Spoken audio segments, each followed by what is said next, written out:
Hello বন্ধুরা, আজ উত্তরা দেয়াবাড়ি মাইলস্টোর কলেজে যে বিমান বিধ্বস্ত ঘটাতে হয়েছে তা লাইভের মাধ্যমে দেখানোর চেষ্টা করছি। কে কোথা থেকে দেখছেন স্কিপ না করে দেখতে থাকুন।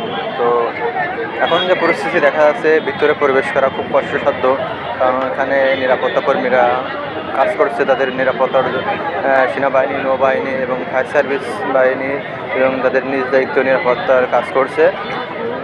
তো বন্ধুরা, এখনও ঘটনার সূত্রপাত এখনও পর্যন্ত জানা যায়নি, জানার চেষ্টা করছি। তবে ধারণা করতে পেরেছি যে এই যে বিধ্বস্ততে অনেক হতাহতি কারণ রয়েছে। আমরা অনেকেই জানি এখানে একটা মাইলস্টোর কলেজ রয়েছে দেয়াবাড়িতে, আর এই মাইলস্টোর কলেজে বহু ছাত্রছাত্রী এখানে পাঠদান করে থাকে। তবে এই মুহূর্তে ভিডিওটি এবং ভিতরে যাওয়ার অনেক চেষ্টা করতেছি। তা এখানে নৌবাহিনী, সেনাবাহিনী বা ফায়ার সার্ভিসের নিরাপত্তা কর্মীরা যেহেতু কাজ করছে, ভিতরে যাওয়া অনেক বাধার সম্মুখীন।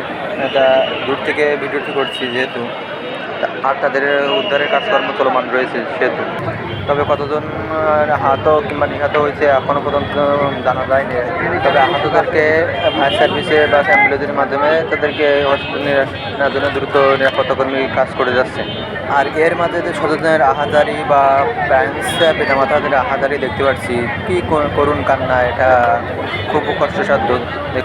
তো আপনাদের দেখানোর চেষ্টা করতেছি বন্ধু, আমরা অফিসে থাকাকালীন এই প্লেনটি বিধ্বস্ত হয়েছে।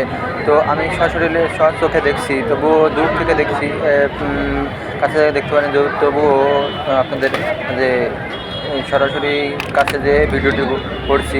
তো এখানে নিরাপত্তা কর্মীরা কাজ করেছে, তবে তাৎক্ষণিকভাবে কাছে যে ভিডিওটি করা হয়েছে। তবে ভিতরে যেহেতু ভিডিওটি করা সম্ভব না কখনোই, নিরাপত্তা কর্মীরা এখন কাজ করছে, ভিতরে যে ভিডিও করা একদমই সম্ভবপর না।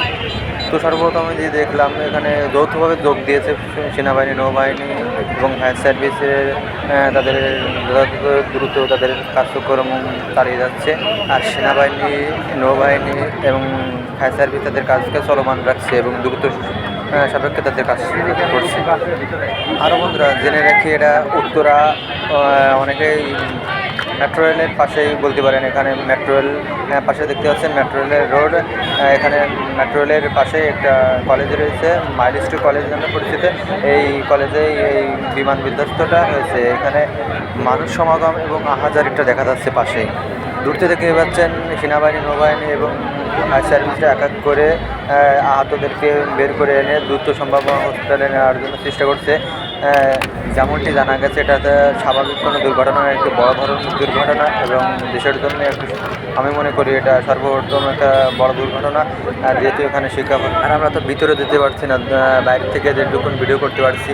তো আমরা যেহেতু অনেকেই জানি এটা আছে প্রশিক্ষণ বিমান, প্রশিক্ষণে বিমানটি এখানে বিধ্বস্ত হয়েছে। প্লেনের লেফটেন্যান্ট, আর যে বিধ্বস্ত বিমানটি ছিল সেই বিমানটি হলো FT-7BG-1। আর এই বিমানটির পাইলট লেফটেন্যান্ট তৌফিক ইসলাম সাগর, তিনিও এই বিধ্বস্ত দুর্ঘটনাতে নিহত হয়েছে। আর এই কলেজের ছাত্রছাত্রীদের নিহত হয়েছে কিংবা যারা আহত হয়েছে তাদের দ্রুত হসপিটালে ঢাকা বঙ্গবন্ধু মেডিকেল কলেজ বা আশেপাশে যেমন কলেজগুলো রয়েছে, মেডিকেল কলেজ, দ্রুত সম্ভব সেনাবাহিনী, নৌবাহিনী এবং ফায়ার সার্ভিসে অ্যাম্বুলেন্স দ্রুততার সহিত। আর আমার নিজের চোখে দেখা আহাজারে আমি কোথাও দেখেছি কিনা জানা নেই। নিজের অনেকে এই বিধ্বস্ততার আহত হতে নিজের বাবা মাই নিজের সন্তানকে চিনতে পারছে না, আর তাদের দেখছে যে বাবা মার আহাজারি, আমার বাবু কই, আমার বাবু আজ নাই, এমনটা বলে আহাজারি করছে। অনেকে নিজের বাচ্চার খোঁজাখুঁজি করছে, চারিদিকে শোকের আহাত, কোথায় যাবে, কী করবে, মাথায় কোনো বুদ্ধি আসছে না। এখন শুধু খালি তার একটা অপশান, আমার বাবু কই, তাদের বাচ্চা। আর তার মধ্য দিয়ে সেনাবাহিনী, নৌবাহিনী এবং ফায়ার সার্ভিস বাহিনী নিরাপত্তা কাজ করছে। আহতদেরকে নিরাপত্তা সহিত, তবে এখনও পর্যন্ত নিশ্চিত করে বলা যাচ্ছে না যে এখানে কতজন আহত কিংবা নিহত হয়েছে। তো এই ভিডিওটি করা হয়েছে বা আপনার বন্ধুদের মধ্যে শেয়ার করবেন এবং হারুন রশিদ 01 ইউটিউব চ্যানেলটি সাবস্ক্রাইব করবেন।